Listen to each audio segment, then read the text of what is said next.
Jamendo.com.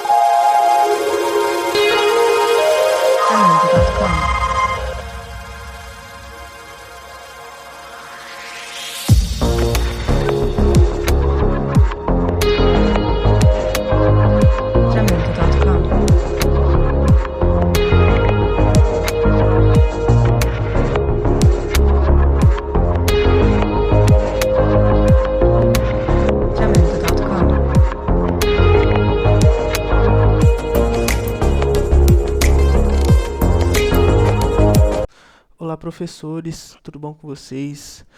Eu me chamo Nivaldo, né?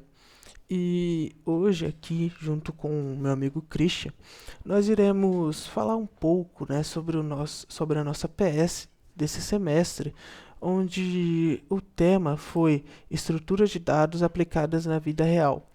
Um tema incrível, muito bom assim para a gente aprender diversas coisas. Inclusive souber, né, saber de muitas aplicações que a gente tem, que a gente usa hoje no dia a dia, que utiliza estruturas de dados, foi um tanto quanto interessante. Eu gostei bastante, achei isso bem interessante e valeu um adendo aí. Bom, eu e o Christian tomamos a liberdade para dividir o que a gente vai falar, né, em tópicos para deixar, né, o que a gente vai explicar aqui um pouquinho mais fácil de entender. Eu vou falar sobre essa parte do que são as estruturas de dados, né? Quais são os principais tipos de estruturas de dados. Já o meu amigo Christian, ele vai falar sobre as aplicações práticas e a importância das estruturas de dados na área de tecnologia. Então, eu foco mais nessa parte introdutória e já o Christian foca mais na parte prática. Bom, o que são estruturas de dados? São formas organizadas de armazenar, acessar e gerenciar dados em sistemas computacionais.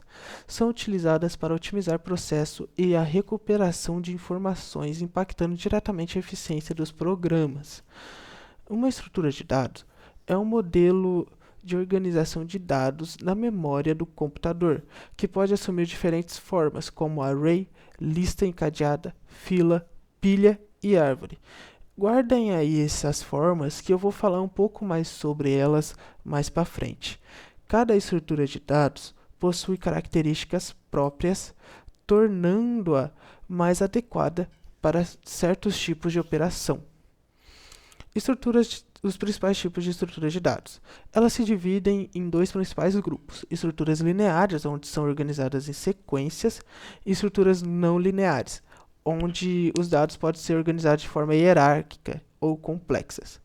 Cada uma desse tipo, né, cada um dos dois grupos, tem aplicações específicas e oferecem vantagens para diferentes operações. Estruturas de dados lineares.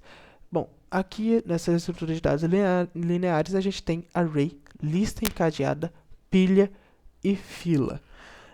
Array consiste em uma sequência de elementos de tamanho fixo, onde cada item pode ser acessado diretamente pelo seu índice.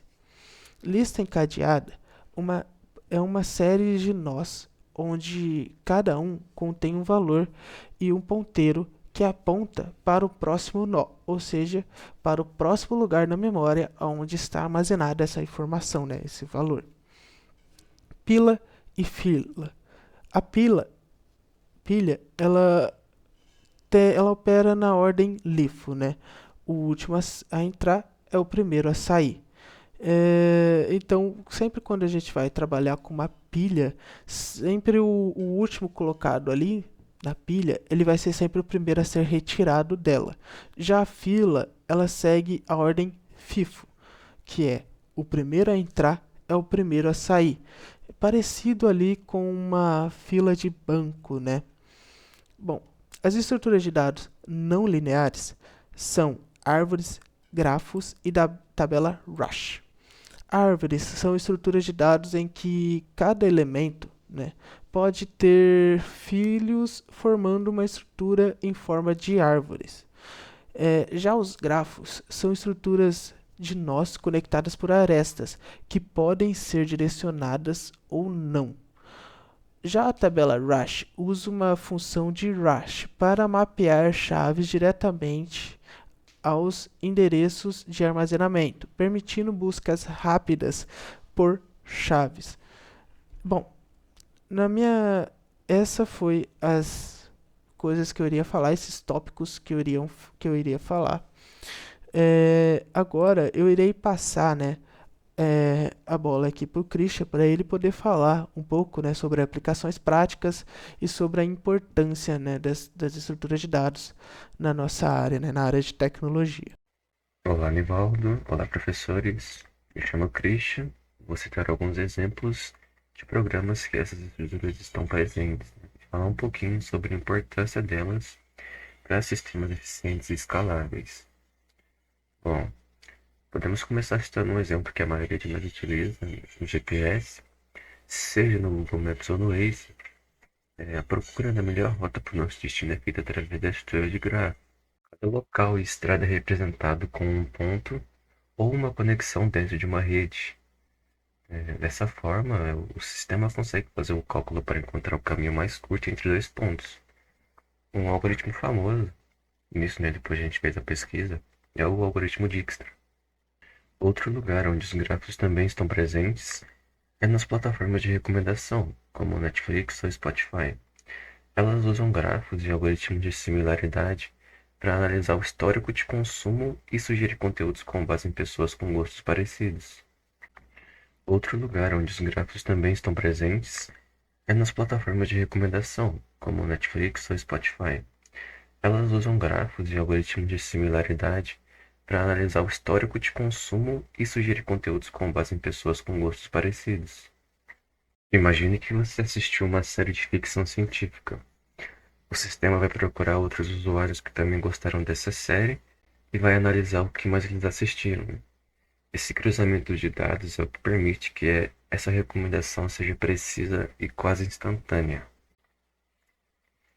Outro exemplo interessante são os bancos de dados.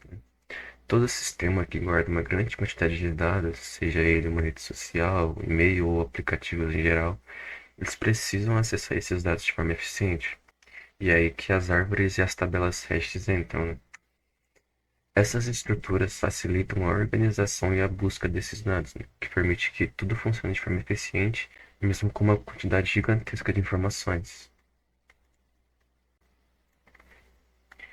Um exemplo prático disso seria as árvores binárias de busca, né, que vão permitir que o sistema vá dividindo o espaço de busca pela metade a cada passo, o que torna muito eficiente mesmo em bases muito grandes, né? Já as tabelas hash associam cada dado a uma chave, né, são responsáveis em buscar registros específicos. Elas eliminam a necessidade de verificar toda a estrutura para retornar os dados. Mudando um pouco para o ambiente em nuvem, muitas empresas hoje em dia disponibilizam serviços e aplicativos que atendem diferentes partes do mundo simultaneamente. Para isso acontecer, esses sistemas precisam ser escaláveis, né? Precisam conseguir crescer e suportar mais usuários e dados sem comprometer sua performance. Estruturas de dados eficientes são o que permite que esses sistemas mantenham seu desempenho alto, distribuindo recursos de forma inteligente para que tudo funcione bem. Mesmo em situações extremas, né, como uma Black Friday ou uma venda de ingressos para um show, podemos concluir que as estruturas de dados são muito mais do que conceitos técnicos. São elas que tornam o desempenho e a escalabilidade possíveis, né, permitindo que sistemas funcionem de maneira rápida e estável, independente do volume de dados ou da quantidade de usuários conectados. Sem elas, as tecnologias que usamos diariamente seriam muito mais lentas e difíceis de administrar, impactando diretamente a experiência do usuário e a confiabilidade dos serviços, né? Bom, espero que tenha ficado clara a importância dessas estruturas e de seus usos. Muito obrigado. Até a próxima.